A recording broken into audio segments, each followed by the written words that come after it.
Docteur Jacques-Olivier Dauberton, bonjour. Bonjour, Vous êtes médecin généraliste en maison de santé en milieu rural, hein, en tout à Champagne-Ardenne. fait. Vous êtes conseiller médical de PULSI, l'opérateur public de e-santé en Grand Est. Et Mhm. vous êtes ancien conseiller auprès de la ministre des Solidarités et de la Santé en charge de l'organisation des soins et de la gestion des crises sanitaires. Tout à Et vous fait. serez l'un de nos intervenants sur le Salon City Healthcare les 30 septembre et 1er octobre. Alors, c'est intéressant de vous entendre au regard de vos activités en milieu rural et puis parce que vous êtes un ancien conseiller en charge de la gestion des crises sanitaires notamment. Alors, en tant que médecin libéral en campagne, qu'est-ce que cette crise sanitaire dans votre pratique a changé? Déjà, bonjour, merci beaucoup à vous de me proposer cette interview. Alors, en étant pratique, cette crise, elle a changé beaucoup de choses dans notre pratique, puisque du coup, c'est vrai que lorsque le Covid est arrivé et qu'on est arrivé à la notion de confinement, on n'avait plus la possibilité de voir nos patients comme on faisait avant, c'est-à-dire en cabinet et avec des salles d'attente. Et donc, du coup, on a dû se convertir entre guillemets, de façon rapide vers la télémédecine et la téléconsultation. Donc ça a été un vrai changement dans nos habitudes, puisqu'on n'avait plus du tout ou très peu de contact physique, mais vraiment en fait, des consultations par téléconsultation, par contact. Donc du coup, ça nous a énormément changé, dans notre exercice quotidien. Vraiment. Alors, ça vous a changé, vous? Bon, je pense que vous vous êtes adapté assez facilement, Mmh.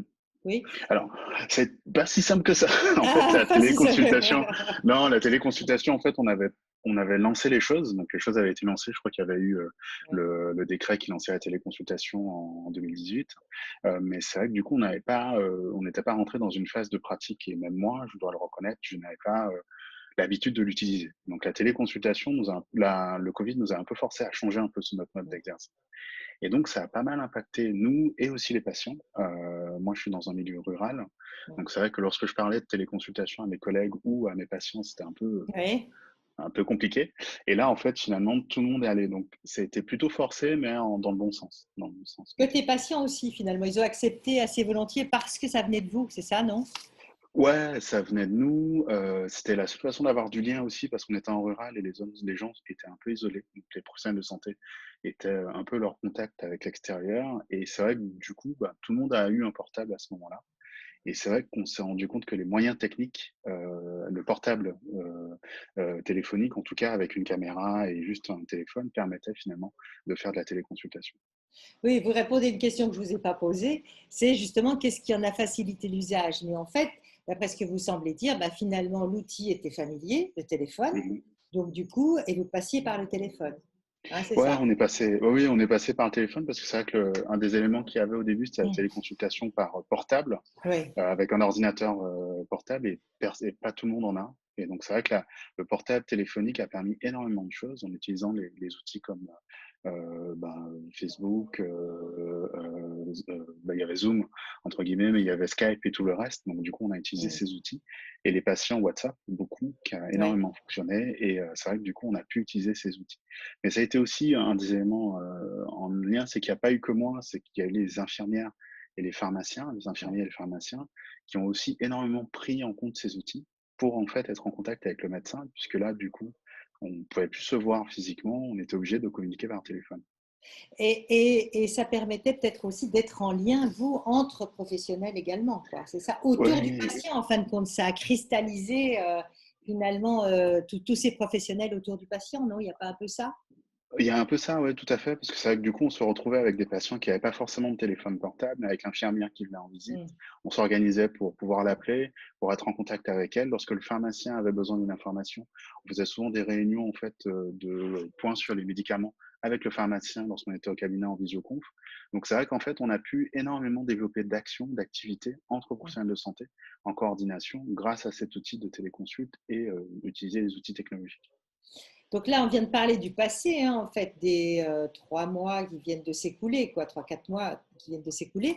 Mais comment dire, vous pensez, qu'est-ce qui en reste déjà aujourd'hui dans votre pratique à vous, docteur Dauberton, puis qu'est-ce qui va en rester? Qu'est-ce que vous voulez aussi qu'il en reste?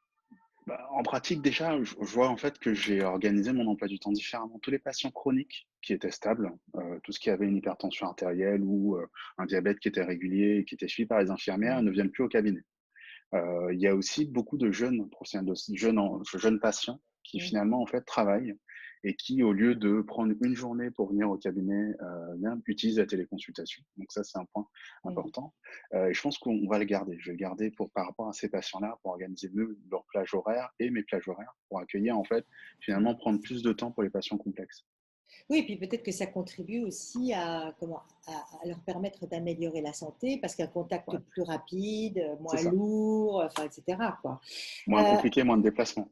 Moins de déplacements ouais, et juste un point pour les enfants aussi, oui, c'est super oui, pratique en fait, ouais, ouais, puisque ouais. du coup, ça évite en fait que les enfants, arrivent tous, dans le cabinet, et cetera et c'est vrai que du coup, j'ai pu faire certaines consultations, en tout cas chez l'enfant. On ne peut pas tout faire non plus par Oui, téléconsultation, oui. mais certaines consultations de dermato ou d'autres éléments par le biais de la téléconsultation. Donc pour ces éléments-là, en fait, on va pouvoir le garder.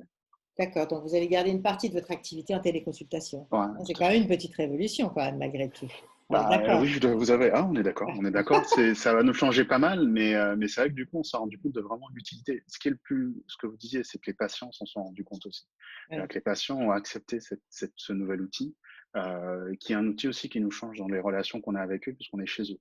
Et on découvre des ouais, choses aussi ouais, qu'on découvre pas, lorsqu'on est au cabinet. C'est-à-dire qu'on voit, moi je pensais à des environnement. patients diabétiques, «Qu'est-ce que vous mangez?» Du coup, il prenait son portable et me montrait en fait ce qu'il mangeait, C'est ses manger. courses. Donc des fois, je voyais qu'il y avait beaucoup de bière, donc je disais non, mais du coup, voilà. Oui, donc Donc une c'était plein d'éléments. proximité, quoi, c'est ça, une C'est ça, proximité, hein, c'est ça. tout à fait. Alors, encore une question, c'est en tant que ex-conseiller, ancien conseiller auprès de la ministre des Solidarités et de la Santé, pour ce qui était de l'organisation des soins et de la gestion de crise, bon, évidemment, c'est sans doute pas une crise que vous aviez pu anticiper, mais ce regard-là, il vous fait dire quoi aujourd'hui? En tout cas, c'est cette compétence que vous avez exercée. Il vous fait porter quel regard sur cette crise, sur la manière dont elle l'a gérée, on l'a gérée? On l'a géré, bah, après, j'étais pas là au niveau national, mais en tout cas, une chose qui est sûre, c'est qu'il y a déjà 2 choses qui sont apparues importantes. C'est qu'au niveau territorial, les professionnels de santé se sont organisés. C'est-à-dire qu'ils ont, Mmh. lorsqu'on leur a laissé la possibilité, ils ont utilisé tous les moyens technologiques qu'ils avaient pour créer des choses et mettre en place des choses. Moi, je me suis jamais autant rapproché de mes autres collègues que enfin, qu'avant et que grâce à ça, on a vraiment créé des communautés à travers les communautés professionnelles territoriales de santé. Donc ça nous permet de nous resserrer aussi avec les élus et de nous resserrer aussi avec, les délégations territoriales locales. Après, nous, on a rajouté avec Pulsi plein d'éléments, en fait, pour aider à la gestion de la crise. On a mis en place une application qui s'appelait DistriMasque pour, Mmh. comptabiliser le nombre de masques, comment on les distribuait et ensuite après, on a vraiment essayé de s'occuper des personnes fragiles. Alors, par rapport au covid, on n'a pas, c'est compliqué parce que je pense que c'est Mmh. difficile de prévoir ce qui s'est passé et ce qu'on a pu, mettre en avant ce qui s'est passé à l'heure actuelle. Mais je pense qu'il faut utiliser ce qui s'est passé, les côtés positifs, les côtés négatifs.